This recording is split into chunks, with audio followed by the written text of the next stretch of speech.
प्रधानमंत्री नरेंद्र मोदी महाराष्ट्र और गोवा के 1 दिवसीय दौरे पे हैं। दौरे की शुरुआत महाराष्ट्र के अहमदनगर के साईं बाबा शिरडी में मौजूद साईं बाबा के मंदिर से की है। प्रधानमंत्री मंदिर परिसर में मौजूद हैं।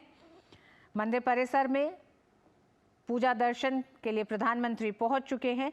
वह मंदिर में नए दर्शन कतार परिसर का भी उद्घाटन करेंगे।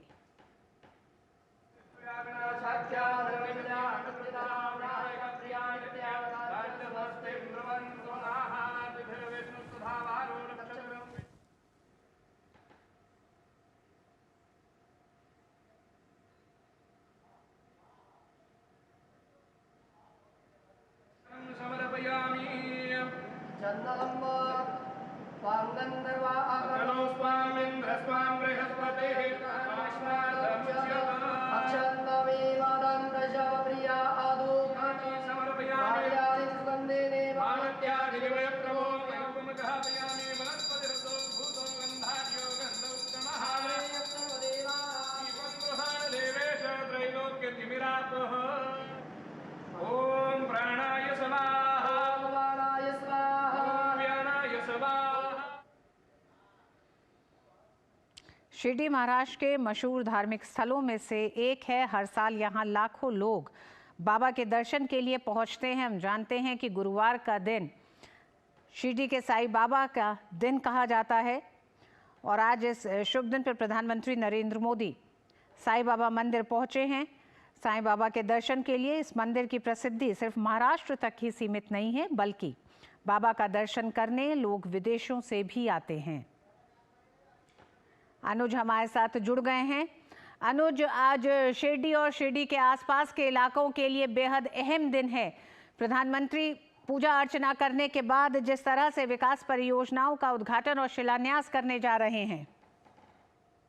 देखिए ऋतु, आज शिरडी के हिसाब से अगर हम बात करें तो एक बड़ा दिन इसलिए है क्योंकि आज यहाँ कई हजार करोड़ की जो परियोजनाएं हैं वो इस इलाके के लिए प्रधानमंत्री नरेंद्र मोदी आज यहाँ की जनता को सौंपने जा रहे हैं। और दूसरी सबसे बड़ी बात है जो आपने अभी तस्वीरों के माध्यम से देखा कि प्रधानमंत्री आज श्री बाई बाबा जो संस्थान ट्रस्ट है वहां पर आए और यहाँ साईं बाबा के दर्शन उन्होंने किए, पूजा अर्चना की। और उसके बाद जो एक सबसे बड़ा साईं बाबा ट्रस्ट के लिए आज दिन है वो इसलिए है क्योंकि इस परिसर का जो नवनिर्माण हुआ है, जो एक नई इमारत बनकर तैयारी हुई है, उसका भी उद्घाटन करेंगे। और इसके पीछे जो सबसे बड़ा मकसद रहा है ऋतु, वो ये रहा है कि यहाँ पर जो दर्शनालु हैं, श्रद्धालु हैं, उनकी संख्या कई ऐसे अवसरों पर बढ़ती है, जैसे रामनवमी का दिन है या बृहस्पतिवार के दिन है, यहाँ पर काफी संख्या बढ़ जाती है। ऐसे में लोगों को जो सड़कों पर जो लंबी लंबी लाइन लगती हैं उन पर ना लगना पड़े। यहाँ पर वातानुकूलित एक कॉम्प्लेक्स बनाया गया है, लोग वहां पर अपनी बारी का इंतजार कर सकते हैं। तो आज श्रद्धालुओं को एक सबसे बड़ी सौगात इस नई इमारत के रूप में मिलेगी। दूसरी जो सबसे बड़ी बात है, प्रधानमंत्री यहीं पर जो शिरडी गांव के जो बच्चे हैं, आसपास के बच्चे हैं, उनके लिए एक शिक्षण संस्थान भी यहां लगातार चल रहा है। उसके लिए भी एक नई कॉम्प्लेक्स, एक नई इमारत का उद्घाटन प्रधानमंत्री नरेंद्र मोदी यहां पर करेंगे। तो कुल मिलाकर हम कह सकते हैं कि जिस तरीके से प्रधानमंत्री का लगातार फोकस रहा है कि पर्यटन को बढ़ावा मिले, धार्मिक पर्यटन को अगर बढ़ावा मिलता है तो हम जानते हैं कि उस इलाके के अंदर डेवलपमेंट के कार्य होते हैं, विकास के कार्य होते हैं, लोगों को रोजगार मिलता है। प्रधानमंत्री जब भी किसी सरकारी परियोजनाओं को उस इलाके के लेकर जाते हैं तो हमने इस बात को देखा है कि जो वहां के जो धार्मिक जो मंदिर हैं उनका वो एक तरीके से पुनर्निर्माण लगातार कराते रहे हैं। और शिरडी साईं बाबा मंदिर का भी यहाँ पर नए कॉम्प्लेक्स बने हैं। तो निश्चित तौर पर जब श्रद्धालुओं की संख्या किसी इलाके के बढ़ती है तो उस इलाके का विकास होता है, पर्यटन बढ़ता है, तो उस इलाके के आधारभूत ढांचे को मजबूती मिलती है। और यही प्रधानमंत्री नरेंद्र मोदी का शुरू से ही लक्ष्य रहा है, चाहे वो देश के कोने कोने का कोई भी हिस्सा हो। तो आज हम कह सकते हैं शिरडी और शिरडी जिले के आसपास के जितने भी इलाके हैं उनको कई बड़ी सौगातें मिलेंगी। जो ग्रामीण इलाके हैं उनको सड़कों से जोड़ने की परियोजनाएं हैं।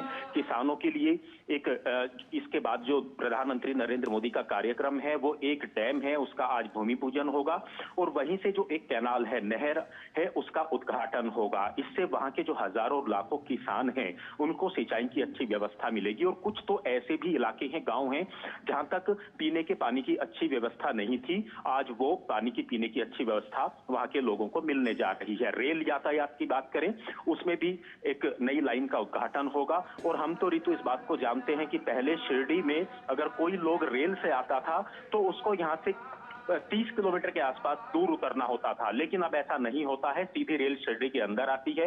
हवाई मार्ग की बात करें तो पहले औरंगाबाद कई सौ किलोमीटर दूर हवाई अड्डा होता था, लेकिन प्रधानमंत्री नरेंद्र मोदी के प्रयासों से अब लगातार पिछले कई वर्षों से यहाँ पर हवाई अड्डा भी चल रहा है। तो धार्मिक पर्यटन को बढ़ावा देना, इलाके का विकास करना, ये एक सबसे बड़ा फोकस प्रधानमंत्री नरेंद्र मोदी का रहा है और जिसके गवाह आज यहाँ की जनता एक बार फिर से बनने जा रही है। ऋतु जी अनुज, बिल्कुल सही आपने कहा कि हम जानते हैं कि प्रधानमंत्री नरेंद्र मोदी ने हमेशा से कल्चरल इंफ्रास्ट्रक्चर डेवलपमेंट पर जोर दिया है और जिसके कई ऐसे उदाहरण देश के सामने हैं। अगर बाबा विश्वनाथ कॉरिडोर की हम बात करें, महाकाल कॉरिडोर की बात करें, तो ये तमाम वो स्थल रहे हैं, पूजा के स्थल रहे हैं, धार्मिक स्थल रहे हैं, जिनका एक तरह से एक नव निर्माण किया गया है और श्रद्धालुओं को, आने वाले तमाम भक्तों को किसी तरह की समस्या ना हो, इसको ध्यान में रखा गया है। और इसी लिहाज से देखा जाता है अनुज की जिस तरह से शिरडी में भी नया दर्शन कतार परिसर 2018 में प्रधानमंत्री ने ही इसकी आधारशिला रखी थी और आज प्रधानमंत्री इसकी शुरुआत करने जा रहे हैं। तो प्रधानमंत्री का लगातार जो कहना है कि उनके कार्यकाल में कुछ ऐसी योजनाएं, परियोजनाएं जिनकी शुरुआत हुई, जिनका शिलान्यास हुआ और उनका उद्घाटन भी उन्हीं के कार्यकाल में होता रहा है। क्योंकि हम जानते हैं कि नीलवंड बांध जिसकी बात हो रही है, जिसे लेकर भी आज एक पूरी नहर के नेटवर्क की शुरुआत प्रधानमंत्री अब से थोड़ी देर के बाद करेंगे। कितना सालों तक लोगों को, इन गांवों को, करीब 180 से ज्यादा गांव हैं जिन्हें लंबा इंतजार करना पड़ा है। बिल्कुल ऋतु, आपने बिल्कुल सही कहा, क्योंकि काफी लंबे अरसे के बाद जब लोगों को सुविधाएं मिलती हैं तो निश्चित तौर पर उनके लिए, उनके इलाके के लिए एक नया जन्म होता है, हम इस बात को कह सकते हैं। और पीने के पानी की व्यवस्था तो ऐसी बात है जो जीवन के लिए एक आधारभूत जरूरत है।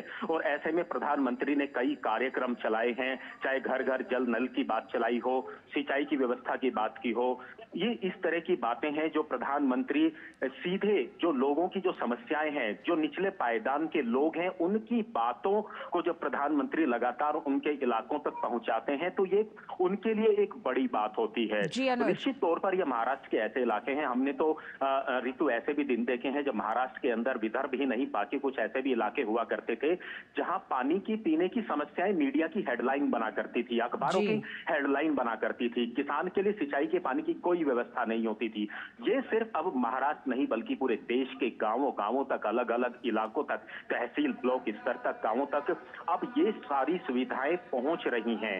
और आज इस वजह से हम इस बात को कह सकते हैं कि निश्चित तौर पर प्रधानमंत्री को लोग जो सुनने के लिए और देखने के लिए जो हजारों लाखों की संख्या में लोग आते हैं, वो एक विश्वास के साथ आते हैं। उन्हें इस बात का विश्वास होता है कि यहाँ आज देश के प्रधानमंत्री नहीं आ रही हैं, बल्कि उनकी आशाएं और उनका जो विश्वास था वो यहाँ तक पहुंच रहा है। तो निश्चित तौर पर ऋतु, आज प्रधानमंत्री जब महाराष्ट्र के इस इलाके में है तो हमने शिरडी साईं बाबा का जो बाहर का परिसर है, यहाँ पर हजारों की संख्या में लोग यहाँ पर उनका अभिवादन करने के लिए खड़े थे। अभी वो डैम जो भूमि पूजन करेंगे वहां जाएंगे और एक 3 बजे के आसपास एक बड़ी लाखों की जनसंख्या की एक जनसभा को भी संबोधित करेंगे। जी अनुज, क्योंकि आप अनुज वहां पे मौजूद हैं, नया दर्शन कतार परिसर है, ये किस तरह से श्रद्धालुओं को और ज्यादा सुविधा देगा? क्योंकि कई ऐसी सुविधाएं इसमें शामिल की गई हैं जो आज अत्याधुनिक तौर पर, यानी कि टेक्नोलॉजी के इस्तेमाल से अब श्रद्धालुओं को यहाँ पहुंचने के बाद किसी तरह की कोई समस्या नहीं होगी,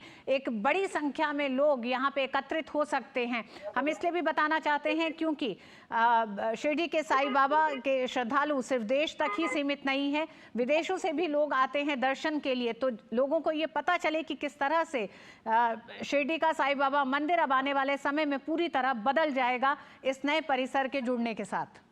देखिए ऋतु, इस बात के तो हम भी गवाह हैं कि जब आज से अगर हम 10 साल पहले यहाँ पर आए थे, या आप लोग आए होंगे, बाकी दर्शक लोग जो हमें सुन पा रहे हैं, देख पा रहे हैं, वो यहाँ पर आए होंगे तो उन्होंने पिछले 10 वर्षों के अंदर एक बहुत बड़ा बदलाव देखा है। हम जानते हैं कि जो श्रद्धालु जब आते हैं और बड़ी लाइनें लगती हैं तो सड़क के किनारे ही जो है संस्थान ने शेड्स बनाए हुए हैं ताकि लोग उन शेड्स के अंदर बारिश और पानी से बचते हुए यहाँ पर आए, धूप से बचते हुए आए, लेकिन वो काफी नहीं होता है। हम जानते हैं कि इस इलाके के अंदर 12 महीने ज्यादातर जो तापमान है वो गर्म रहता है।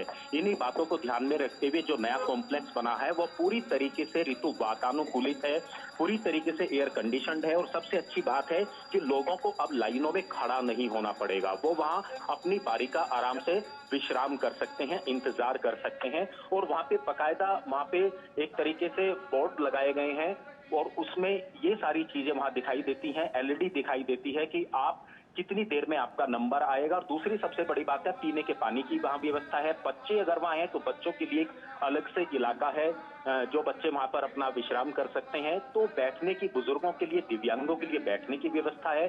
तो जो आज के समय में की जरूरतें हैं, जब भी देखिए कोई भी नव निर्माण किसी परिसर का होता है तो इन बातों को ध्यान में रखा जाता है कि आज की जो जरूरतें हैं उस जरूरत के हिसाब से वो नव निर्माण हो।